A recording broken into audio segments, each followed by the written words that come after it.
والحمد للہ رب العالمین۔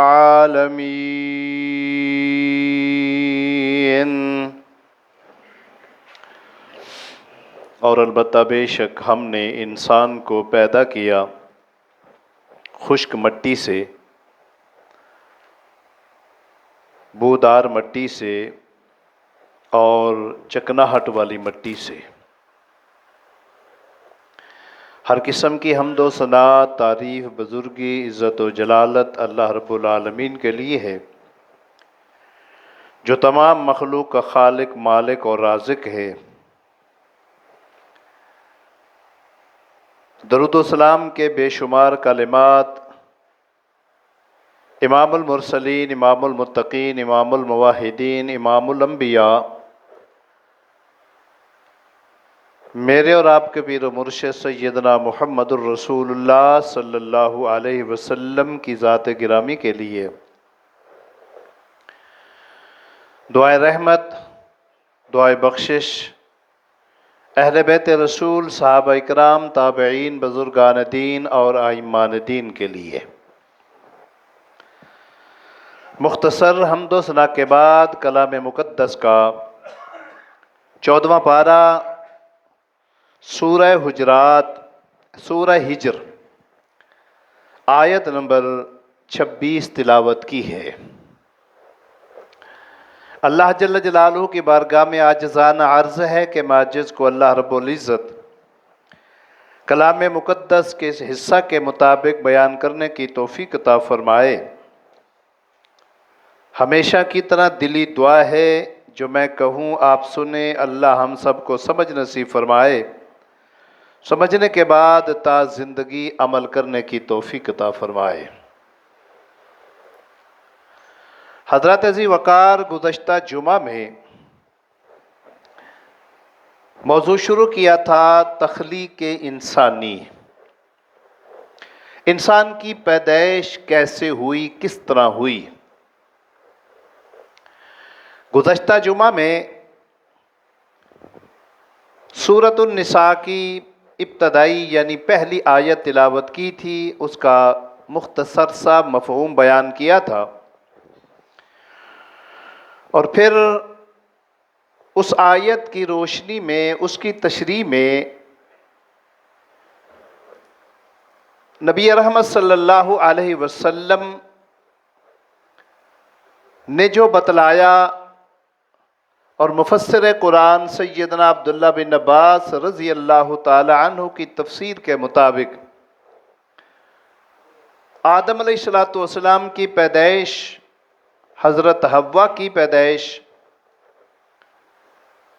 کیسے ہوئی، یہ گزشتہ جمعہ میں بیان کر چکا ہوں، آپ سن چکے ہیں۔ آگے نسل انسانی کو چلانے کے لیے اللہ رب العزت نے جو طریقہ استعمال کیا، وَهُوَ الَّذِي خَلَقَ مِنَ الْمَاءِ بَشَرٍ، آگے اللہ رب العزت نے انسان کا یہ جو سلسلہ پیدائش ہے وہ پانی سے جاری کیا۔ اب وہ پانی کن مراحل سے گزرتا ہے، کن کن صورتوں میں آتا ہے، پھر میرے اور آپ جیسا انسان کیسے وجود میں آتا ہے، انشاءاللہ العزیز قرآن کی روشنی میں آج اسی چیز کا ذکر ہوگا کہ اللہ رب العزت نے اتنا خوبصورت انسان کیسے بنایا اور کس جگہ پہ بنایا، کتنی روشنی میں بنایا اور کس کی مرضی کے مطابق بنایا۔ یہ وہ باتیں ہیں جو آج کے ہمارے موضوع کا حصہ رہیں گی۔ حضرت عزیز وقار، یہ جو پہلی آیت میں نے تلاوت کی ہے، اس آیت کا تعلق بھی سیدنا آدم علیہ السلام کی پیدائش سے ہے۔ وَلَقَدْ خَلَقْنَا الْإِنسَانَ مِنْ صَلْصَالٍ، آدم علیہ السلام کو اللہ رب العزت نے خشک مٹی سے پیدا کیا، یعنی بنایا۔ پہلے مٹی بنائی گئی، اکٹھی کی گئی، مٹی کے بعد اللہ فرماتے ہیں من حما، پھر کیا ہوا، اس مٹی کو بودار بنایا گیا، یعنی گوندھ کر رکھا گیا۔ اور پھر تیسرے مراحل میں جب وہ مٹی پہنچی، مسنون، چکناہٹ اس کے اندر پیدا ہوئی، تو آدم علیہ السلام کی یہ قدوقامت، یہ جسامت اللہ رب العزت نے بنائی۔ پھر روح ڈالی اس مٹی کے اندر، اللہ رب العزت نے یہ خاصیت پیدا کر دی۔ روح ڈلنے کے بعد وہ مٹی گوشت بھی بن گئی، وہ ہڈیاں بھی بن گئیں، پٹھے بھی بن گئے، پورے کا پورا جسم انسانی بن کر فرشتوں کے سامنے وجود میں آیا۔ پھر جو باتیں گزشتہ جمعہ میں بیان کر چکا ہوں، دوبارہ دہرانے کی ضرورت نہیں ہے۔ آگے چونکہ چند باتیں اور ہیں جن کا اللہ رب العزت نے اپنے قرآن کے اندر تذکرہ فرمایا ہے کہ آگے انسان کی نسل میں نے پانی سے چلائی۔ وہ پانی کن مراحل سے گزرتا ہے، کیسے کیسے اس کی اللہ رب العزت نشو نما فرماتے ہیں، آج کے موضوع کا یہ ہمارا حصہ ہے۔ اللہ رب العزت نے اپنے قرآن کے کئی مقامات کے اوپر اس کا تذکرہ فرمایا ہے۔ پہلے تو فرمایا وَهُوَ الَّذِي خَلَقَ مِنَ الْمَاءِ بَشَرٌ، یہ ہے سورت فرقان آیت نمبر 54۔ اللہ فرماتے ہم نے بشر کو بنایا، یعنی پہلے انسان پھر بشر بنا۔ کس سے؟ اللہ فرماتے ماں، پانی سے۔ پھر اس پانی کے اندر اللہ نے یہ خاصیت رکھی، فَجَعَلَهُ نَسَبًا، اللہ نے اس کا نسب بنا دیا، وَسِحْرًا، اللہ نے اس کا خاندان بنا دیا، سسرال والا۔ یعنی اس ایک انسان کو اللہ رب العزت نے دو حصوں میں تقسیم کر دیا۔ ایک حصہ اس کا اپنے نسب کا ہے، جس میں اس کے والدین، اس کے بیوی بچے، اور دوسرا حصہ اس کا صحرا، سسرال والوں کا ہے۔ یہ دونوں رشتے اللہ نے انسان کے بنائے ہیں۔ انسان کی یعنی نسل انسان کو بقا رکھنے کے لیے، باقی رکھنے کے لیے، وَكَانَ رَبُّكَ قَدِيرًا، اللہ فرماتے میں قادر تھا، یہ کر سکتا تھا، جو میں نے کیا یہ میں نے کر کے دکھایا۔ اب چلتے ہیں قرآن کی طرف۔ قرآن کیا کہتا ہے؟ ہماری ابتدا پانی سے ہوئی، اور پانی آگے کن شکلوں کے اندر تبدیل ہوا۔ سورہ مومنون 18واں پارہ، سورت مومنون کی آیت نمبر 12 تا 14، 3 آیات کے اندر اللہ رب العزت نے انسان کی پیدائش کا ذکر کیا ہے۔ آئیے قرآن سنیے، قرآن کیا کہتا ہے۔ اعوذ باللہ من الشیطان الرجیم، بسم اللہ الرحمن الرحیم۔ وَلَقَدْ خَلَقْنَا الْإِنسَانَ مِنْ سُلَالَةٍ مِّن طِينٍ، یا اللہ نے فرمایا ہم نے انسان کو پیدا کیا مٹی کے خلاصے سے۔ چونکہ ابتدا ہماری آدم سے ہوئی، باب آدم کو اللہ نے مٹی سے بنایا، اور مٹی بھی سلالہ، اس کا خلاصہ، نچوڑ، یعنی عام مٹی نہیں تھی، یہ خاص مٹی تھی۔ جیسے ہوتا ہے نا، ایک کتاب ہوتی ہے، اس کتاب میں سے گیڈنگ دی جاتی ہے، اس کتاب کا نچوڑ ہوتا ہے مختصر۔ اللہ فرماتے ہیں مٹی تو ساری تھی، لیکن اس مٹی کا نچوڑ جو تھا نا مخصوص، ہم نے اس کو آدم علیہ السلام کو بنایا۔ یعنی دیکھو اللہ رب العزت نے ہماری ابتدا بھی کی ہے تو خلاصے سے کی ہے، یعنی انسان کو خاص بنا دیا شروع سے، ابتدا سے وہ خاص ہے۔ وَلَقَدْ كَرَّمْنَا بَنِي آدم، اللہ نے ہمیں عزت دی ہے۔ آگے اللہ فرماتے ہیں ثُمَّ جَعَلْنَا النُّطْفَةَ، پھر ہم نے اس مٹی کو نطفہ کے اندر تبدیل کیا، فی قرار مکین، اس نطفہ کو ہم نے ایک مضبوط جگہ پہ، محفوظ جگہ کے اندر محفوظ کر دیا۔ اب ذرا اندازہ فرمائے، اللہ رب العزت نے انسان کو نطفہ سے پیدا کیا۔ اللہ فرماتے اس مٹی میں سے نطفہ پیدا کیا جس کو پانی کہا جاتا ہے، اور وہ نطفہ کیسا تھا؟ اللہ رب العزت ارشاد فرماتے ہیں دوسرے مقام کے اندر، اَيَحْسَبُ الْإِنسَانُ أَن يُتْرَكَ سُدًى أَلَمْ يَكُ نُطْفَةً مِّن مَّنِيٍّ يُمْنَىٰ، کیا انسان سمجھتا ہے کہ ہم نے اس کو ویسے ہی پیدا کر دیا اور چھوڑ دیا؟ نہیں، ایسی کوئی بات نہیں ہے، انسان کا خیال یہ غلط ہے اگر ایسا خیال ہے تو۔ اصل بات یہ تھی حضرات گرامی، جہاں جہاں اللہ رب العزت نے اپنے قرآن کے اندر تخلیق انسانی کا ذکر کیا نا، زیادہ تر مشرکین مکہ کے اس سوال کا جواب تھا۔ وہ سوال کیا تھا؟ اَإِذَا مِتْنَا وَكُنَّا تُرَابًا وَعِظَامًا أَإِنَّا لَمَبْعُوثُونَ، جب ہم مر جائیں گے، مٹی کے ساتھ مٹی ہو جائیں گے، دوبارہ کیسے اٹھیں گے؟ اللہ فرماتے ظالمو، ذرا دیکھو تو صحیح، میں نے تمہیں پیدا کیسے کیا، کن مراحل سے گزارا۔ اگر ادھر تم دھیان دو نا تو یہ سوال بھی تمہارے دماغوں سے نکل جائے گا، سوال کرنے کی ضرورت ہی نہیں پڑے گی۔ اور ایک اور مقام کے اندر کیا فرماتے ہیں؟ حَلَّ تَعَالَى الْإِنسَانِ حِينٌ مِّنَ الدَّهْرِ لَمْ يَكُنْ شَيْئًا مَذْكُورًا، ایک وقت انسان کے اوپر ایسا بھی آیا کہ انسان تو ذکر کرنے کے قابل ہی نہیں تھا۔ کیوں قابل نہیں تھا؟ یہی ہے نا، یعنی اگر یہ باتیں جن کا قرآن نے ذکر کیا ہے، جمعہ کے اندر تذکرہ ہو رہا ہے، اگر عام باتیں کی جائیں تو ہم یار کیڑیاں گلیں جو ہیں، اور یار کو شرم تو حیا کر اللہ، یعنی ان باتوں کو ہم اچھا سمجھتے نہیں ہیں، لیکن قرآن کہتا ہے تو وہ انسان کہ پہلے تیرا ذکر کرنا ہی اس قابل نہیں تھا کہ تیرا ذکر کیا جائے، اب تو جب انسان بن گیا تو سمجھتا ہے کہ میرے جیسا ہی کوئی نہیں ہے۔ اب آئیے قرآن کیا کہتا ہے؟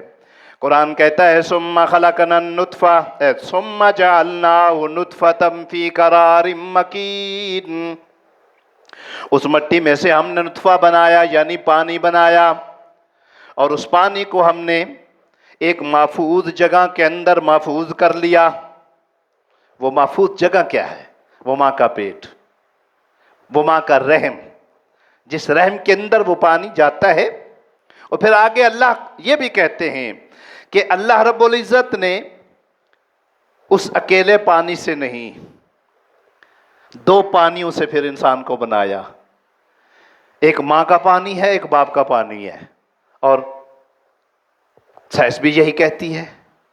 آج کل کے دور میں جاہل لوگ، خصوصاً وہ عورتیں جو ساس کی روپ میں ہوتی ہیں، اگر بہو کے گھر میں بچہ نہ ہو تو سب سے پہلے وہ بہو کو تانا دینا شروع کر دیتی ہیں،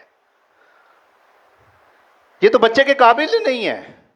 ممکن ہے اس کا جو اپنا بیٹا ہے وہ اس قابل نہ ہو کہ وہ بچہ پیدا کر سکے، ضروری نہیں ہے۔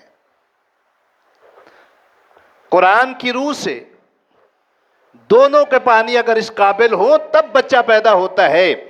اسی طرح سائنس بھی یہی کہتی ہے، ضروری نہیں کہ ایک عورت، اور پھر مزے کی بات ہے، حقیقت بات ہے، میں نے اپنے ان گنہگار آنکھوں سے دیکھا ہے، وہ مائیں یعنی وہ ساس جو اپنی بہو کو تانا دیتی ہیں، اللہ ان کی بیٹیوں کو بغیر اولاد کے رکھتا ہے۔ حقیقت بات ہے، یہ اس کی شان ہے، اس کا مقام ہے، وہ دکھاتا ہے دنیا کے اندر۔ لہٰذا یہ مت کہنا چاہیے، علاج کروانا چاہیے۔ عورت کے اندر بھی ہو سکتا ہے، مرد کے اندر بھی ہو سکتا ہے، دونوں میں سے کسی اور، دونوں کے اندر ہوگا تب بھی بچہ پیدا نہیں ہوگا، ایک کے اندر ہوگا تب بھی بچہ پیدا نہیں ہوگا۔ اب قرآن کہتا ہے ایک محفوظ جگہ پہ ہم نے اس پانی کو محفوظ کر لیا، ٹھیک ہے جی، مضبوط جگہ کے اندر اس پانی کو محفوظ کر لیا۔ اب پانی کا کیا بنا؟ اللہ فرماتے ہیں ثم خلقنا النطفۃ علقہ، پھر ہم نے اس نطفہ کو علقہ میں تبدیل کر دیا، وہ ایک لوتھڑا بن گیا، یعنی وہ پانی خون میں تبدیل ہو گیا، وہ خون بن گیا۔ اللہ فرماتے ہیں پھر کیا ہوا؟ فَخَلَقْنَا الْعَلَقَةَ مُضْغَةً، اللہ فرماتے ہیں پھر ہم نے اس خون کو بوٹی کے اندر تبدیل کر دیا، وہ ایک بوٹی بن گیا۔ اللہ فرماتے ہیں فَخَلَقْنَا الْمُضْغَةَ عِظَامًا، پھر ہم نے اس بوٹی کو ہڈیوں کے اندر تبدیل کر دیا، وہ ساری کی ساری بوٹی ہڈیاں بن گئی۔ اب اندازہ فرمائیں کتنے مراحل، پانی سے خون بنا، خون سے بوٹی بنی، بوٹی سے پھر ہڈیاں بن گئی، یعنی ابھی 4 مراحل گزرے ہیں۔ اللہ فرماتے ہیں پھر کیا ہوا؟ فرمایا فَكَسَوْنَا الْعِظَامَ لَحْمًا، پھر ہم نے ان ہڈیوں کے اوپر گوشت چڑھا دیا، یہ 5واں مرحلہ۔ یعنی 5 مراحل سے اللہ نے انسان کو گزارا. ٹھیک ہے جی. معلوم کیا ہوا؟ ہڈیاں یعنی گوشت کی ہڈیاں بنی ہیں. گوشت علیحدہ یعنی وہ ہڈیاں علیحدہ نہیں ڈالی گئی، یعنی ایک ہی چیز سے یہ 5 چیزیں بنی. پانی سے خون، خون سے بوٹی، بوٹی سے ہڈیاں، اب پھر ہڈیوں کے اوپر پھر اللہ نے گوشت چڑھا دیا. ٹھیک ہے جی.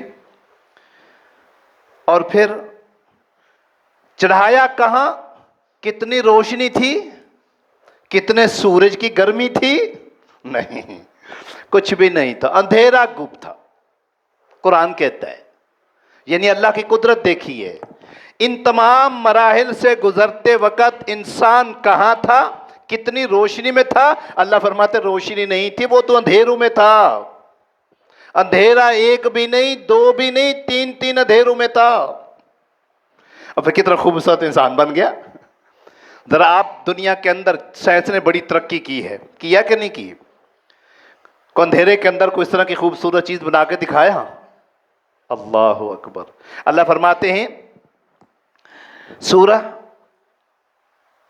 زمر 23ویں پارے کے اندر فرمایا اللہ فرماتے ہیں یا ایھا الناس خلقکم من نفس واحدہ، اے لوگو اللہ تبارک و تعالی نے تمہیں ایک جان سے پیدا کیا، یعنی آدم علیہ السلام سے. ثم جعل منہا زوجہا، پھر اللہ نے اس میں اس کا جوڑا پیدا کیا. وَأَنزَلَ لَكُم مِّنَ الْأَنْعَامِ، اللہ فرماتے ہیں پھر تمہارے لیے اللہ نے جانوروں کو بھی اتارا، جانوروں کو بھی پیدا کیا. فرماتے ہیں يَخْلُقُكُمْ فِي بُطُونِ أُمَّهَاتِكُمْ، پھر اللہ نے تمہیں تمہارے ماؤں کے پیٹوں میں پیدا کیا. خلقا من بعد خلق، ایک پیدائش کے بعد دوسری پیدائش. وہ کون سی پیدائش تھی؟ اللہ فرماتے ہیں ثم جعلنا النطفة في قرار مكين ثم خلقنا النطفة علقة فخلقنا العلقة مضغة فخلقنا المضغة عظاما فكسونا العظام لحما. یہ ہے خلقا من بعد خلق، ایک پیدائش کے بعد دوسری پیدائش، ایک مراحل سے گزار کر دوسرے ملحہ کے اندر. اللہ فرماتے ہیں پیدا کہاں کیا؟ خلقا فی ظلمات ثلاث، 3 اندھیروں کے اندر اللہ نے تمہیں پیدا کیا. ایک ماں کے پیٹ کا اندھیرا، ایک ماں کے رحم کا اندھیرا، ایک بچے کے اوپر جو جلی سی ہوتی ہے اس کا اندھیرا.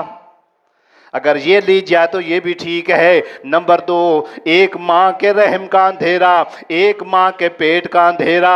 دوسرا جب رات کا اندھیرا ہوتا ہے. ابتدا تو انسان کی رات کو ہی ہے نا ادھر اگر دیکھا جائے تو. کیا مطلب؟ یعنی انسان کی ابتدا اللہ نے اندھیرے میں کی ہے. پھر اللہ تبارک و تعالی فرماتے ہیں ذالکم اللہ ربکم لہ الملک لا الہ الا ہوا فانا تصرفون.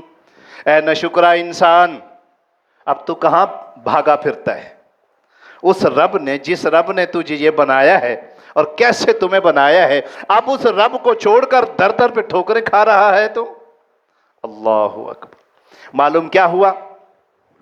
اللہ رب العزت نے انسان کی پیدائش کا ذکر کرتے ہوئے ان مراحل کا ذکر کیا. پھر اللہ نے یہ بھی بتلایا کہ میں نے تمہیں اندھیرے میں پیدا کیا. پھر اللہ یہ بھی فرماتے ہیں اندھیرے میں پیدا کرنے کے بعد پھر کیا ہوا؟ اللہ فرماتے ہیں ثم انشأناه خلقا آخر، پھر میں نے تمہاری ایک اور پیدائش بنا دی. ثم انشأناه خلقا آخر، وہ کون سی پیدائش ہے؟ وہ روح ہے.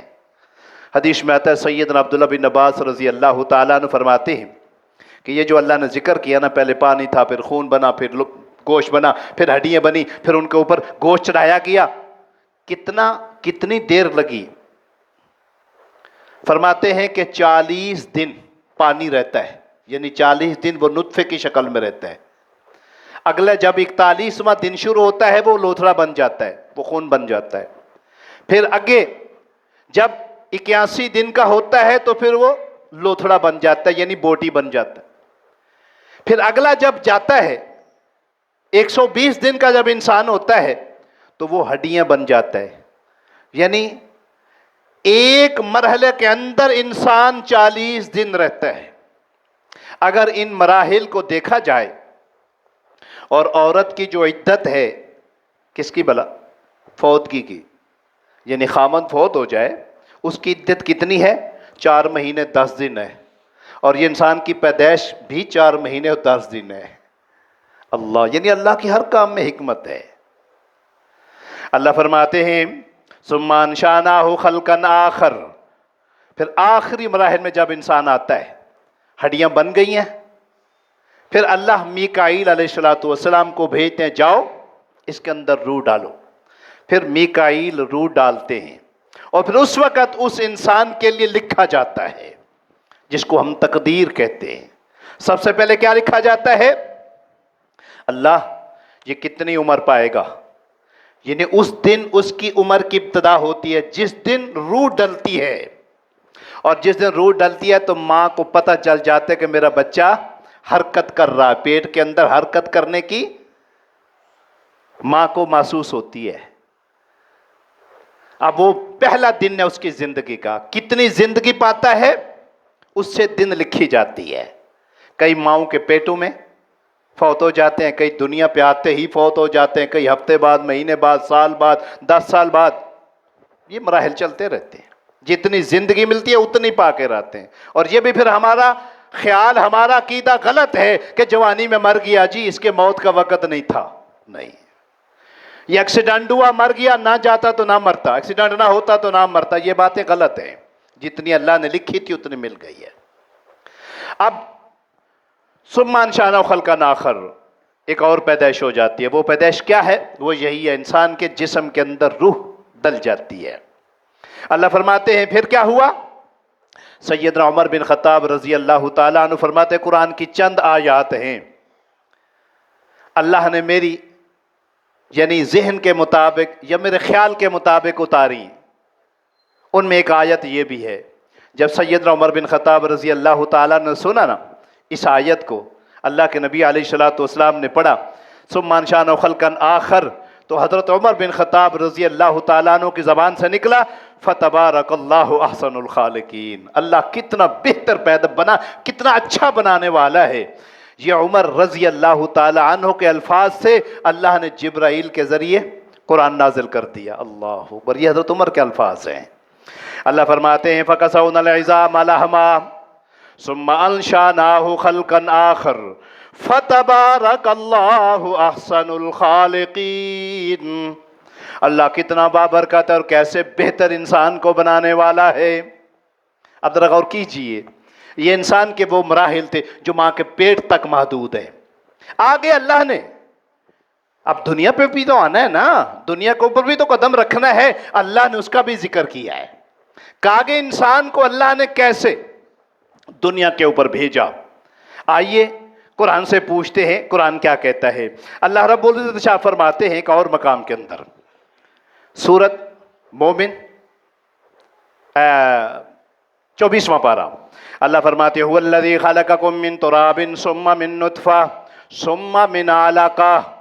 دو چیزوں کا ذکر کیا. اللہ فرماتا ہے اللہ وہی ہے جس نے تمہیں نطفہ سے پیدا کیا، پھر نطفہ سے اللہ نے علقہ بنایا، ثم یخرجکم طفلا، پھر اللہ رب العزت نے تمہیں بچہ بنا کر دنیا کے اندر بھیجا.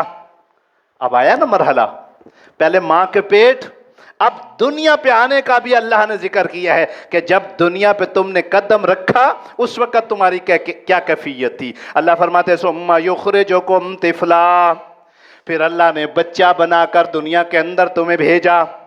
اللہ فرماتے ہیں اس کے آگے کیا ہوا ثم لتبلغوا اشدکم. بعض تم میں سے ایسے ہوتے ہیں جن کو اللہ تبارک و تعالی جوان بنا دیتا ہے، یعنی پھر بچے سے مختلف مراحل سے گزرتا ہوا انسان جوان بن جاتا ہے. اللہ فرماتے ہیں پھر کئی ایسے بھی ہوتے ہیں ثم لتکونوا شیوخا، پھر اس جوانی سے اللہ نے بڑھاپا دے دیتا ہے. ماں کے پیٹ سے باہر آیا، بچہ تھا، بچے سے جوان بنا، پھر جوان سے دوبارہ بوڑھا بن گیا، پھر اس کو اللہ نے بچہ بنا دیا، بچوں والی عقل دے دی. کہتے ہیں نا بچہ اور بوڑھا برابر ہوتے ہیں. اللہ نے بتلایا دیکھو میری قدرت کے نشان۔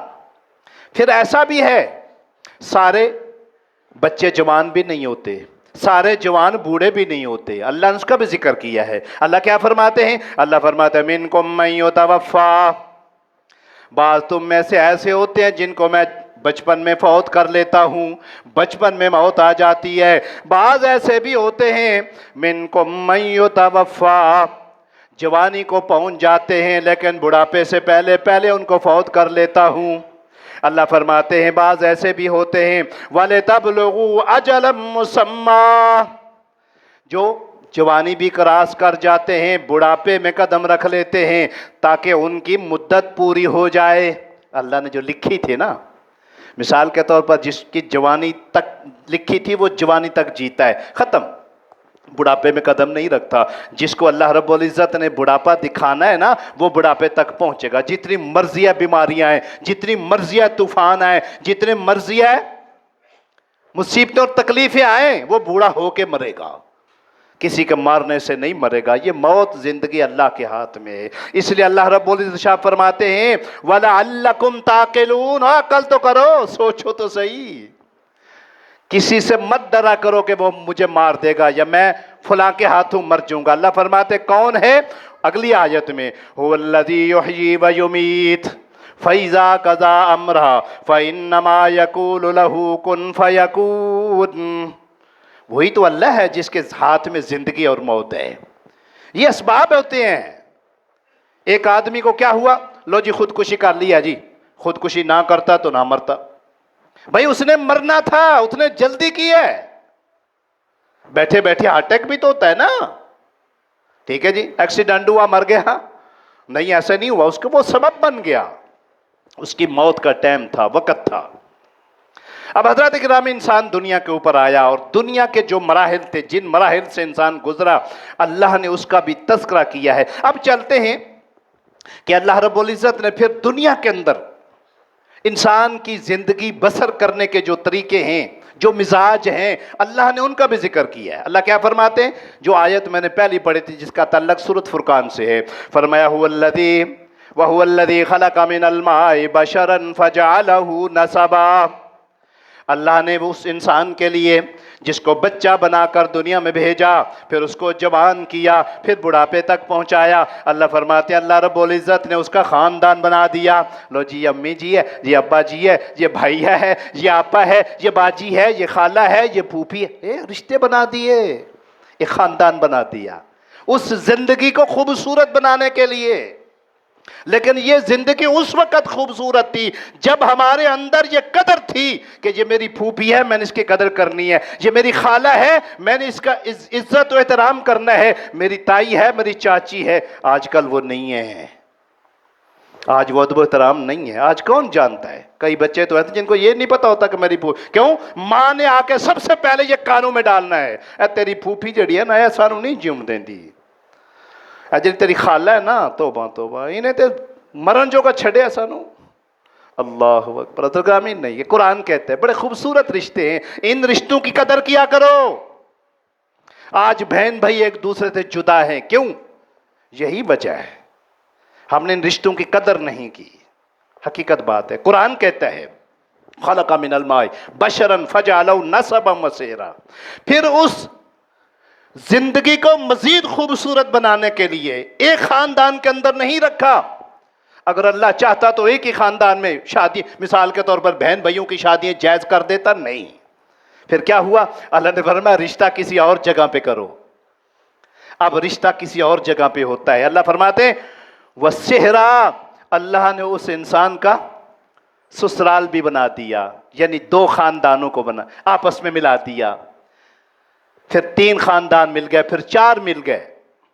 پھر حضرت گرامی مزید اس کو خوبصورت بنانے کے لیے اللہ رب العزت نے ارشاد فرمایا کہ اے انسانو، یہ جو میں نے تمہیں آپس میں جوڑ دیا ہے نا، ادھر نسبی رشتے ہیں، ادھر سسرالی رشتے ہیں، پھر آگے ان کے رشتے ہیں، آگے پھر تمہاری کوئی پہچان بھی تو ہونی چاہیے نا۔ اللہ فرماتے ہیں یہ بھی میں نے تمہارا بندوبست کر دیا۔ کیا فرمایا؟ یا ایھا الناس انا خلقناکم من ذکر و انثی وَجَعَلْنَاكُمْ شُعُوبًا وَقَبَائِلَ لِتَعَارَفُوا إِنَّ أَكْرَمَكُمْ عِندَ اللَّهِ أَتْقَاكُمْ۔ اللہ فرماتا ہے انسانوں تمہیں میں نے ایک انسان سے پیدا کیا، وہ انسان آدم علیہ السلام تھے، من ذکر و انثیٰ، پھر اللہ فرماتے ہیں میں نے ان کو مرد اور عورت بنا دیا، آدم مرد بن گئے، حوا عورت بن گئی۔ اللہ فرماتے ہیں پھر کیا ہوا، وَجَعَلَكُمْ شُعُوبًا، پھر آگے اللہ فرماتے ہیں کہ میں نے تمہیں خاندانوں میں تقسیم کر دیا، قبیلوں میں تقسیم کر دیا۔ خاندانوں اور قبیلوں میں تقسیم کیوں کیا؟ اس کی وجہ کیا ہے؟ اس کی وجہ یہ ہے وَقَبَائِلَ لِتَعَارَفُوا، تاکہ تمہارا تعارف رہے، پہچان رہے۔ اللہ جی عارف بٹ صاحب نے جی، ہاں جی یہ نذیر مہر صاحب نے جی، کیا مطلب؟ یہ خاندان ہے، یہ پہچان ہے۔ باقی رہا معاملہ، یہ بات یاد رکھیے گا، انسان ہونے کے ناطے ہم سب برابر ہیں، کسی کو کسی پر کوئی فوقیت حاصل نہیں ہے۔ اس لیے رحمت دو عالم صلی اللہ علیہ وسلم نے حجۃ الوداع کے موقع پر جو خطبہ ارشاد فرمایا تھا اس میں بھی آپ نے یہی فرمایا تھا، لوگوں آج اللہ نے وہ تمام جو زمانہ جاہلیت کی رسمیں تھیں اللہ نے ان کو ختم کر دیا، مٹا دیا۔ اب کسی انسان کو کسی پر کوئی فوقیت نہیں، نہ عربی کو اجمی پر، نہ اجمی کو عربی پر، سب انسان ایک جیسے ہیں۔ ہمارے ہاں یہ بھی ہوتا ہے نا، ہم تانا دیتے ہیں، وہ تمہارا کس خاندان سے تعلق ہے، تم باتیں کرتے ہو، اور خاندان اللہ نے بنائے ہیں، کیوں بنائے ہیں؟ لِتَعَارَفُوا، تاکہ تمہارا تعارف ہو، پہچان ہو۔ باقی رہا معاملہ عزت والا کون ہے، آئیے قرآن کہتا ہے، اللہ فرماتے ہیں اِنَّ أَكْرَمَكُمْ عِندَ اللَّهِ أَتْقَاكُمْ، اگر عزت والے بنتے ہو تو کیا کرو؟ تقوی اختیار کرو، یہ عزت ہے۔ متقی پرہیزگار بن جاؤ، سمجھ لو کہ عزت ہے تمہاری۔ متقی پرہیزگار نہیں ہو تو عزت نہیں ہے، کمینے اور ذلیل ہو تم۔ میں نہیں کہہ رہا، یہ اللہ کا قرآن کہہ رہا ہے۔ اب ذرا غور کیجئے، حضرت گرامی انسان کے وہ مراحل جن سے گزر کر یہ انسان بن گیا۔ اب یہ انسان بنا تو ہے، لیکن کیا وہ اپنی مرضی سے بنا ہے یا ماں باپ کی مرضی سے بنا ہے؟ قرآن نے اس کا بھی ذکر فرمایا، نہیں، نہ تو انسان اپنی مرضی سے بنا ہے، نہ ماں باپ کی مرضی سے بنا ہے، تو پھر بنا کیسے ہے؟ اللہ رب العزت سورہ آل عمران تیسرے پارے کے اندر شاہ فرماتے ہیں هو الذی یصورکم فی الارحام، هو الذی یصورکم فی الارحام کیف یشاء، اللہ وہ ذات ہے جو تمہاری تصویریں بناتا ہے۔ تصویریں کس طرح بناتا ہے؟ کیف یشاء، جیسے وہ چاہتا ہے، اپنی مرضی سے بناتا ہے، کسی کی مرضی پہ نہیں چھوڑتا۔ حقیقت بات ہے ماں باپ کی مرضی بھی شامل نہیں ہوتی، کیوں ہوتی ہے؟ حقیقت بات ہے اگر ماں باپ کی مرضی شامل ہوتی نا، دنیا کے اندر کوئی کوچا نہ ہوتا، سارے خوبصورت ہوتے، پھر بڑھ سے بڑھ کر خوبصورت ہوتے۔ اللہ فرماتے ہیں میری مرضی ہے۔ پھر جن مراحل کے اندر انسان کو اللہ نے گزارا اور انسان کو بنایا، اللہ فرماتے ہیں بنایا بھی ایسا کہ اس کے اندر کوئی عیب بھی نہیں رکھا۔ ہاں سینکڑوں میں سے کوئی ایک ہوتا ہے جس میں عیب ہوتے ہیں، وہ بھی اللہ کی حکمت ہوتی ہے۔ کیوں جی؟ اربوں انسان ہے دنیا کے اندر، کھربوں انسان ہے دنیا کے اندر، سب بے عیب نہیں ہیں۔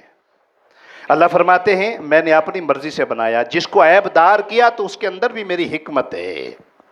اللہ فرماتے ہیں هو الذی یصورکم فی الارحام کیف یشاء، فرمایا اللہ تبارک و تعالی نے تمہاری تصویریں بنائی ہیں ماؤں کے پیٹوں کے اندر، کیف یشاء، جس طرح وہ چاہا۔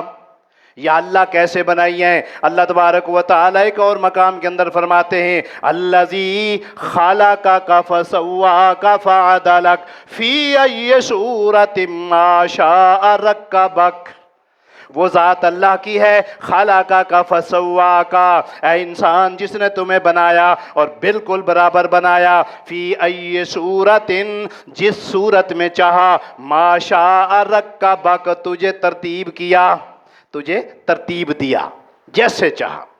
پھر اللہ فرماتے ہیں خلقک فسواک فعدلک، انصاف کیا، برابر کیا، بے انصافی نہیں کی۔ کیا مطلب؟ ہاتھ بنائے ہیں ایک جیسے بنائے ہیں، یہ نہیں کہ ایک ہاتھ لمبا اور ایک ہاتھ کم ہو۔ ٹانگیں بنائی ہیں ایک جیسے بنائی ہیں، یہ نہیں ہے کہ ایک ٹانگ چھوٹی اور دوسری لمبی ہو۔ آنکھیں بنائی ہیں اپنی جگہ پہ فٹ کی ہیں، یہ کبھی نہیں ہے کہ آنکھیں سر کے اوپر آ جائیں. ناک رکھا ہے، جو جگہ تھی اسی جگہ پہ رکھا ہے. منہ اوپر نہیں کیا، منہ نیچے ہے، ناک اوپر ہے. اللہ اکبر. یہ ہے فعادلک. اے انسان، میں نے تجھے بنایا اور بڑا ہی میں نے انصاف کیا، عدل کیا، تیرے اعضاء کو فٹ کیا، تجھے عیب دار نہیں بنایا، بڑا خوبصورت بنایا. قرآن میں آتا ہے نا، ربنا ما خلقت ھذا باطلا سبحانک فقنا عذاب النار.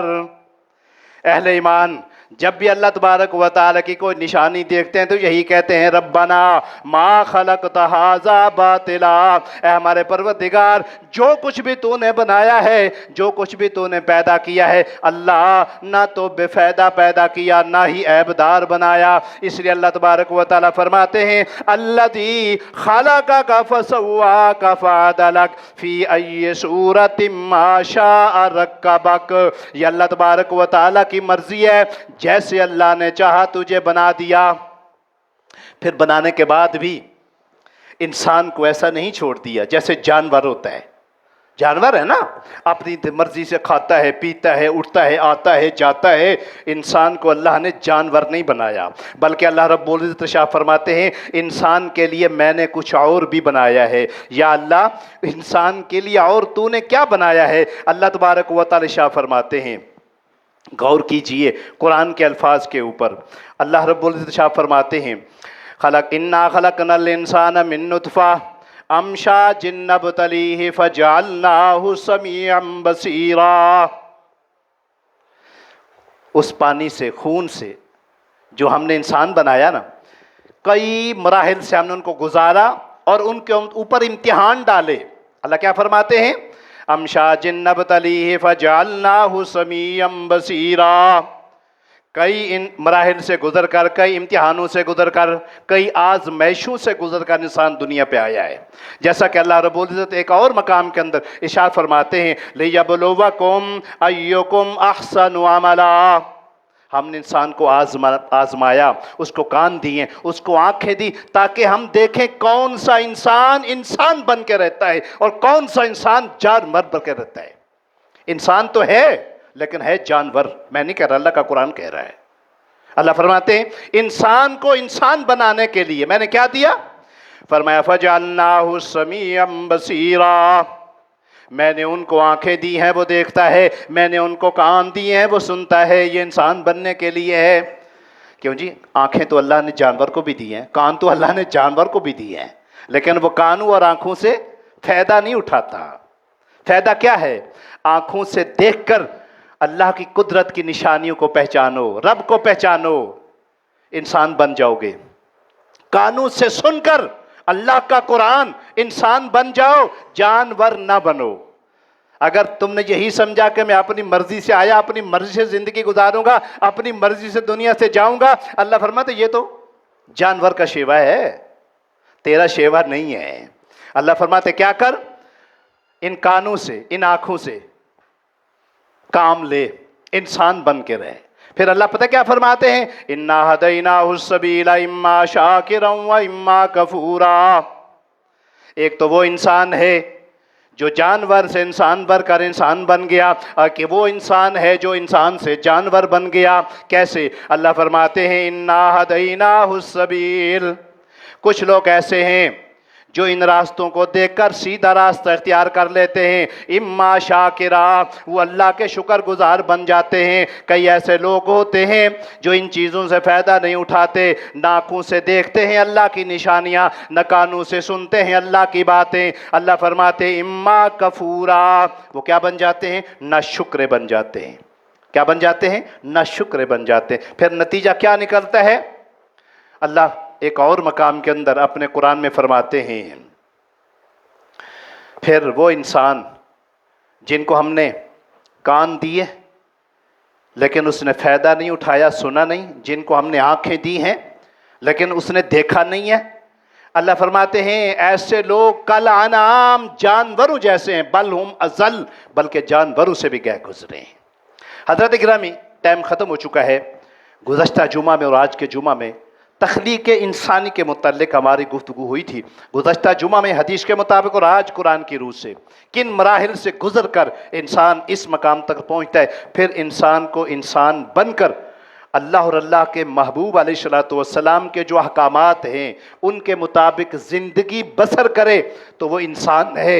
اگر اللہ اور اللہ کے رسول کے احکامات کو ٹھکرا دے پھر وہ انسان نہیں، وہ جانور ہے۔ اللہ سے دعا ہے اللہ مجھے، آپ اور تمام انسانوں کو انسان بننے اور پھر انسانیت پہ رہنے کی توفیق عطا فرمائے، آمین۔ وما علینا الا البلاغ۔